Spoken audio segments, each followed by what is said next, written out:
Hello बच्चों, कल से फाइनली अब फरवरी का महीना स्टार्ट हो ही रहा है।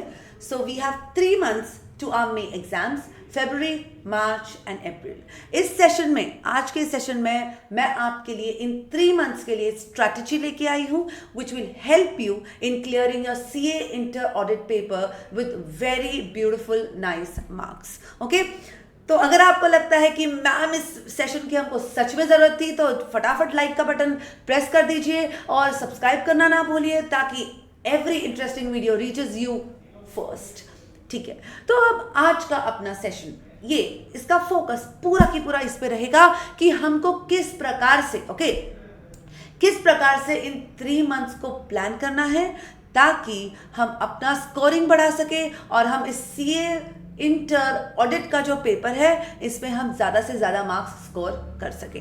ठीक है, तो सबसे कॉमन क्वेश्चन जो बच्चों के मन में होता है कि मैम हम कौन सा मटेरियल रेफर करें, which material to refer in order to study this particular paper. एक बात ध्यान रखिए बच्चों, अब जब हम अलग अलग मटेरियल्स की बात करते हैं, किसी का प्रेजेंटेशन अलग है, किसी का ब्लैक एंड वाइट नोट्स होते हैं, किसी क्लासेस के कलरफुल नोट्स होते हैं, हर किसी का प्रेजेंटेशन भले ही डिफरेंट क्यों ना हो, but the source of all the materials available is the ICAI study material. ताकि मेरा बोलने का यही एक मेन पर्पस है कि अगर आपने क्लासेस करी है तो जिन नोट्स में से आपने क्लासेस करी है आप वो नोट्स रेफर करिए। अगर आपने क्लासेस नहीं करी है तो ICAI स्टडी मटेरियल से बेटर अपने पास कोई भी मटेरियल नहीं हो सकता।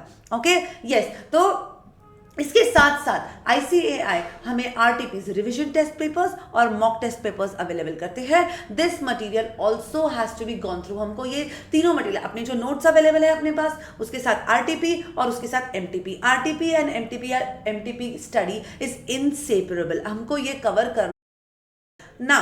अब अगर हमको RTP और MTP कवर करना है तो क्या इसके सेशंस आपके पास अवेलेबल है यूट्यूब पे? बिल्कुल हाँ, आप मेरे यूट्यूब चैनल पे जा सकते हैं, आपको RTP और MTP के सेशंस मिल जाएंगे। ओके, यस, पर हमको किस प्रकार से, what should be the flow of the study? सबसे पहले हमको हमारे नोट्स अच्छे से कवर करने हैं और फिर हमको RTP और MTP को रेफर करना है। ठीक है, okay, so then the next question जो बहुत सारे स्टूडेंट्स पूछते हैं, मैम कुछ इंपॉर्टेंट चैप्टर्स बताओ।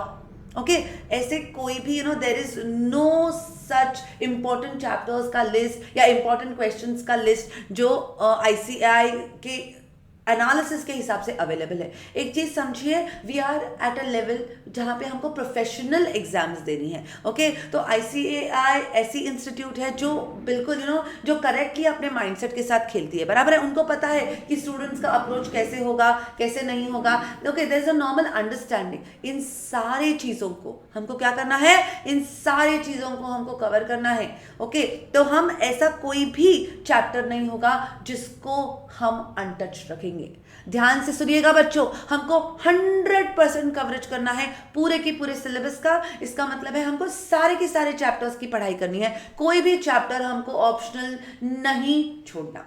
मैं जैसे आपको आगे बताऊंगी कि what should be the area of focus, हम किस प्रकार से स्कोरिंग कर सकते हैं। ओके, तो मैं आपको आगे वो बताऊंगी उसके लिए। ओके, अगर जैसे कि आपको पता है कि हमारे ऑडिट के पेपर में MCQs भी पूछे जाते हैं। अब MCQs तो कोई भी कॉर्नर से पूछ सकते हैं चैप्टर की, करेक्ट। ओके, इसलिए तो उस MCQs अगर हम अच्छे से करते हैं तो अपना जो एक पासिंग का डर होता है चैप्टर सब्जेक्ट में, वो हमारा अच्छे से कवर हो जाएगा। ओके, यस, तो ये अपने दिमाग के ठान के रखिए बच्चों कि हमको सारा के सारा सिलेबस कवर करना है, हमको सारे के सारे चैप्टर्स करने हैं। We are not going to leave any chapter untouched. Okay, yes, ठीक है। अब अगला सवाल, हमारा एरिया ऑफ फोकस क्या होना चाहिए? अब इस एरिया ऑफ फोकस को समझाने से पहले मैं आपको लेके जाना चाहती हूँ कि what is the paper pattern जो हमारे ऑडिट के सब्जेक्ट में पूछा जाता है। अगर आप पेपर पैटर्न को ध्यान से देखते हो बच्चों, तो 30 मार्क्स के MCQs पूछे जाते हैं, 14 मार्क्स के करेक्ट इनकरेक्ट पूछे जाते हैं, राइट, एंड देन 56 मार्क्स के डिस्क्रिप्टिव क्वेश्चंस पूछे जाते हैं।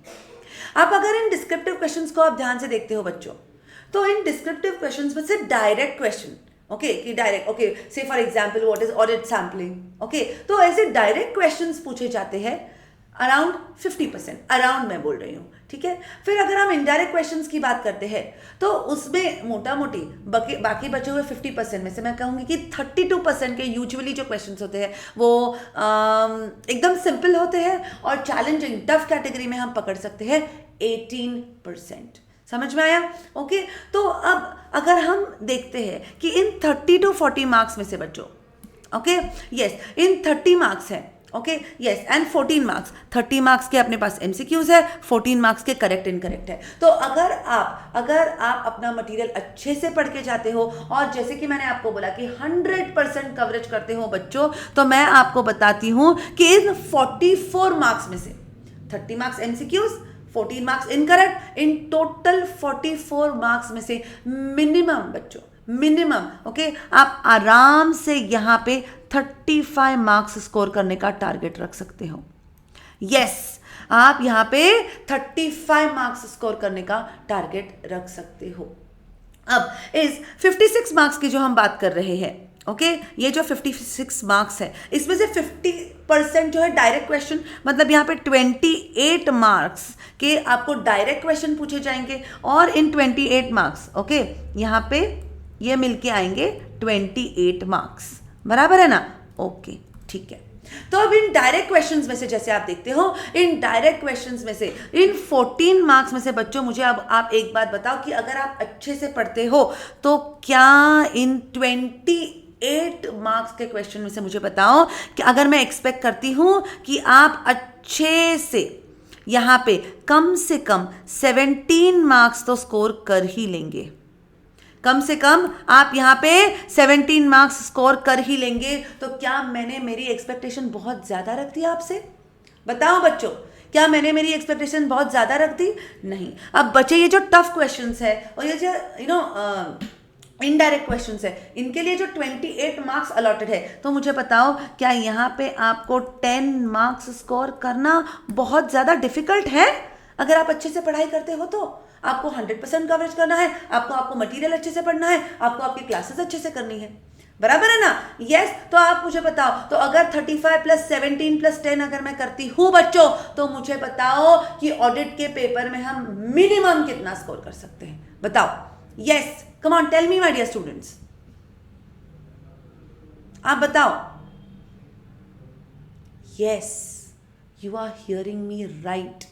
हम यहाँ पे मिनिमम 62 मार्क्स स्कोर कर सकते हैं अगर हम स्ट्रैटेजिकली अच्छे से पेपर का प्रिपेयर कर सकते हैं तो।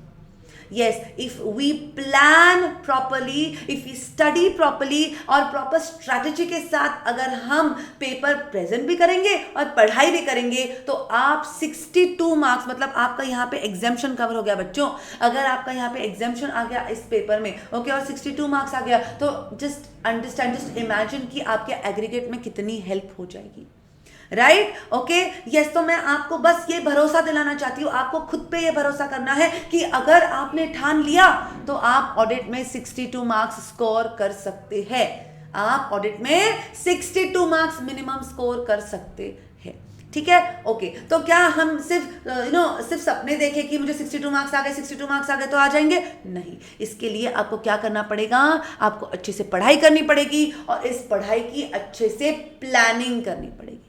इस पढ़ाई की अच्छे से क्या करना पड़ेगा बच्चों? पढ़ाई की अच्छे से प्लानिंग करनी पड़ेगी। तो अगर मैं प्लानिंग की बात करती हूं, ओके, तो what are the contents of this subject audit बच्चों? आप बताओ, what are the contents? The first most important thing is what? The standards on auditing. जो एसेज है वो बहुत इंपॉर्टेंट पार्ट प्ले करते हैं इस पर्टिकुलर सब्जेक्ट में, ओके? तो सबसे पहले फोकस अपना होगा स्टैंडर्ड्स पे। फिर कई कॉन्सेप्ट्स पे गाइडेंस नोट्स इशू करी है अपने इंस्टीट्यूट ने, ICAI ने गाइडेंस नोट्स भी इशू करी है, right? So first foremost, the most important thing in this particular subject are the standards on auditing and the guidance notes issued by ICAI.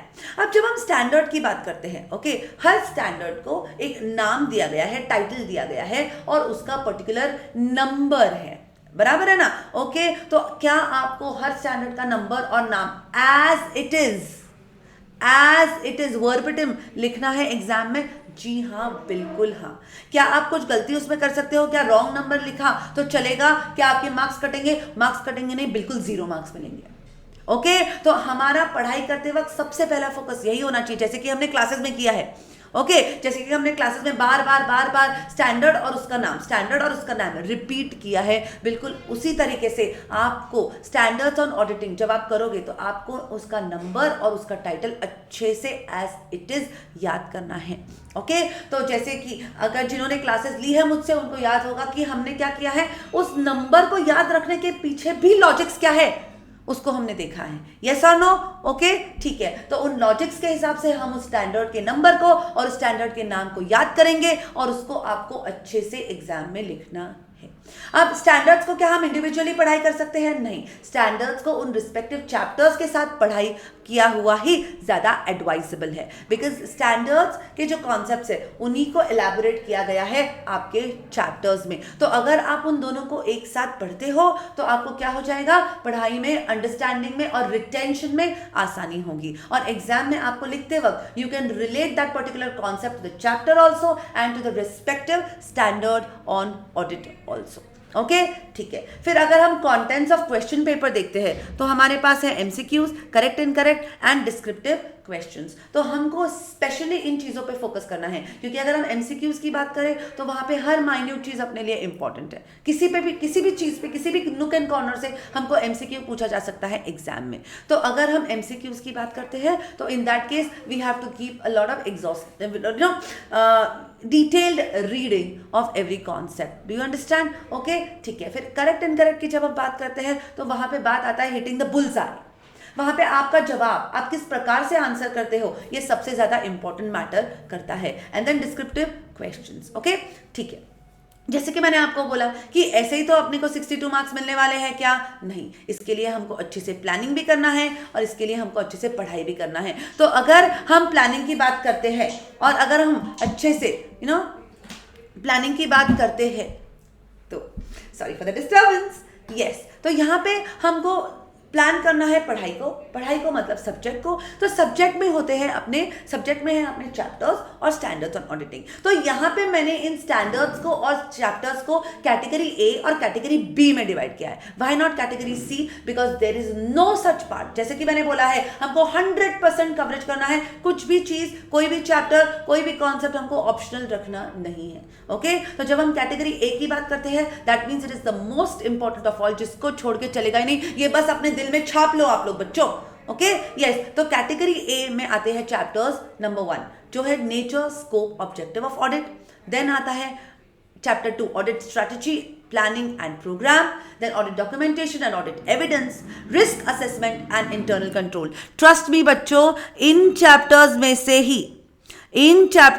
In starting के chapters में से ही कम से कम 30 marks का question पूछे जाते हैं एग्जाम में। 30 नंबर लाना, 30 नंबर के क्वेश्चंस तो आपको इन्हीं 4 चैप्टर्स में आप देखोगे कि इन पे ही पूछे जाते हैं। और ये अगर मैं पूरी इस कैटेगरी की बात करती हूँ, कैटेगरी ए के चैप्टर्स की, तो यहां से कम 50 मार्क्स के क्वेश्चंस आपको पूछे जाते हैं। ओके यस, और इन्हीं चैप्टर्स से रिलेटेड जो स्टैंडर्ड्स है, जैसे कि अगर मैं 200 की सीरीज की बात करूं तो ऐसे 200, 210, 220, 230, 240, 299। अगर हम 300 सीरीज की बात करते हैं तो 300, 315, 320, 330 एंड 450। कई बच्चे मुझे कहते हैं कि मैम ऐसे 330 और 450 का तो नोटिफिकेशन आया था, ये तो बिल्कुल अपने सिलेबस में है ही नहीं। एक चीज समझो, पहला नोटिफिकेशन आया था जिसमें इन स्टैंडर्ड्स को हटा दिया गया था। फिर एक नोटिफिकेशन आया था जिसमें बोला गया कि अगर कहीं पे आपको आगे की पढ़ाई करते वक्त इन चैप्टर का इन एसेज का रेफरेंस लेना पड़े तो आपको लेना पड़ेगा। ओके अगर हम ऐसे 330 450 की बात करते हैं तो वो किसके बारे में बात करते हैं? What is the subject matter of this standard? The subject matter is auditor's response to risk. और एज एन ऑडिटर अगर हमको हमारे रिस्पॉन्स ही पता नहीं रहेंगे तो क्या यूज? तो इट इज एडवाइजेबल, और मेरे हिसाब से तो मैं ये कहूंगी कि आपको ऐसे 330 और ऐसे 450 करना ही चाहिए। फिर अगर हम 500 सीरीज की बात करते हैं तो 500, 501, 505, 520, 530 एंड 570। ओके फिर हम 700 सीरीज की बात करें तो 700, ऐसे 700, 701, 705, 706। तो ये बिलोंग करते हैं कैटेगरी ए में, जो बहुत बहुत ज्यादा इंपॉर्टेंट है। इनकी किसी भी चीज को हम छोड़ने का सोच भी नहीं सकते। ओके यस, इनको बस आप भगवान मान दो। ये ऐसे जो 200 की जो ये सीरीज है, इनको तो बस आप भगवान की तरह मानो, पूछो, आप देखना आपका ऑडिट का पेपर बहुत सिंपल हो जाएगा। ओके फिर कैटेगरी बी की अगर हम बात करते हैं तो कैटेगरी बी में है हमारे कौन से chapters? Fraud and auditors responsibilities in this regard, audit in automated environment, audit sampling, analytical procedures and audit of banks.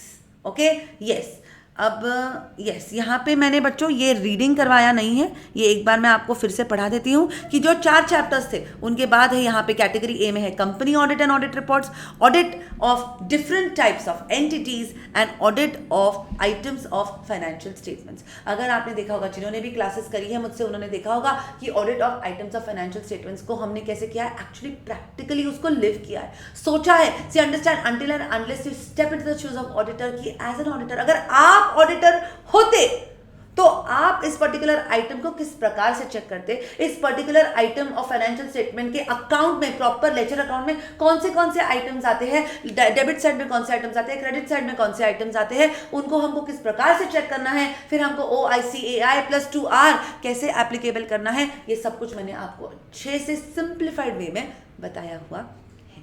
Okay फिर ये हो गया category B.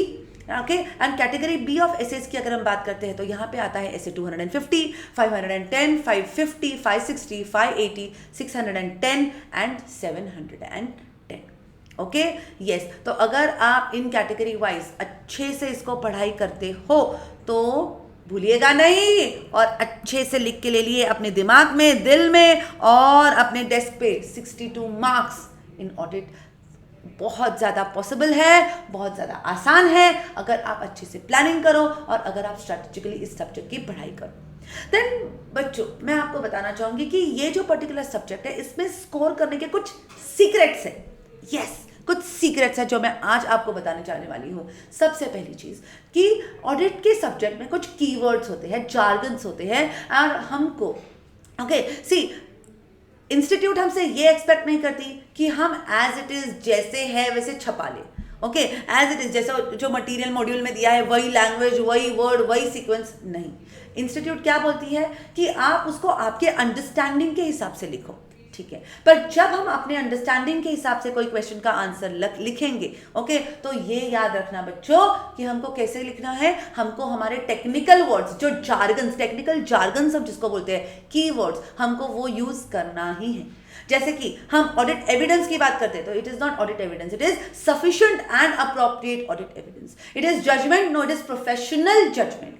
Do you understand? तो हमको इस प्रकार से जो भी की जार्गन्स है, टेक्निकल जार्गन्स, कीवर्ड्स, उसको इस्तेमाल करना ही है, क्योंकि इंस्टीट्यूट के पास क्या होता है ना कि एक स्टैंडर्ड आंसर दिया हुआ होता है और उसमें वो एक्सपेक्ट करते हैं कि हम जो भी रेलेवेंट सेक्शंस है लॉज के उसको रेफर करें, हम जो भी जैसे कंपनी लॉ के, कंपनी ऑडिट के वक्त जो कंपनी लॉ के सेक्शंस हैं हम उनको रेफर करें, फिर स्टैंडर्ड्स ऑन ऑडिटिंग को रेफर करें, फिर उनकी एक्सपेक्टेशन है कि हम अकाउंटिंग स्टैंडर्ड्स को भी रेफर करें जहां जहां पे एप्लीकेबल होगा। और इसके साथ साथ हम अपने की वर्ड्स और की टेक्निकल जार्गन्स को यूज करें।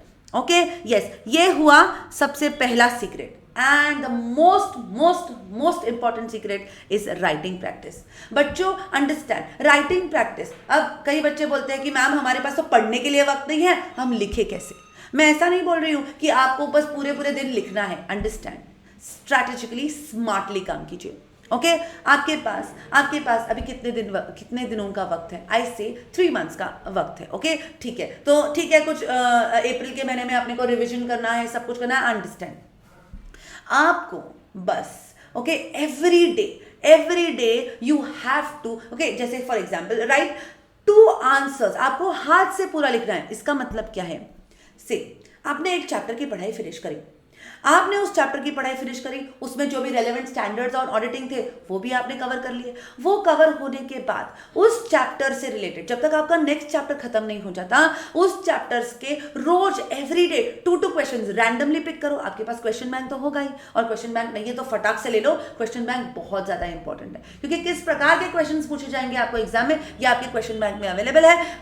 आपको जो भी ICI के क्वेश्चन है, RTP के क्वेश्चन है, लेटेस्ट एग्जामिनेशन के क्वेश्चन है, सब कुछ क्वेश्चन बैंक में कवर्ड है। तो डिस्क्रिप्शन बॉक्स में आपको लिंक मिल जाएगी क्वेश्चन बैंक की, जहां से आप ये क्वेश्चन बैंक बाय कर सकते हो। तो आप क्या करना ना, एवरी डे बच्चों 2 क्वेश्चंस आपको हाथ से उसके आंसर्स लिखने हैं। यस आपको प्रॉपरली, तो इससे क्या हो जाएगा, इससे ये हो जाएगा कि पूरे 3 महीने आपके राइटिंग प्रैक्टिस से नंबर 1 आपका प्रेजेंटेशन इंप्रूव होगा. Very important. I understand it is a professional examination. Content is more important than presentation. But somewhere presentation holds its own importance. आपका प्रेजेंटेशन इंप्रूव होगा, आपकी हैंड राइटिंग का presentation improve होगा, then उसके बाद आपकी writing speed भी improve होगी, राइट? ओके, यस, आपकी राइटिंग स्पीड भी इंप्रूव होगी. उसके कई गुना बेनिफिट सिर्फ ऑडिट इस सब्जेक्ट के लिए नहीं होंगे, बाकी सारे थ्योरी सब्जेक्ट्स में भी इसके बहुत ज़्यादा फायदे आपको होंगे.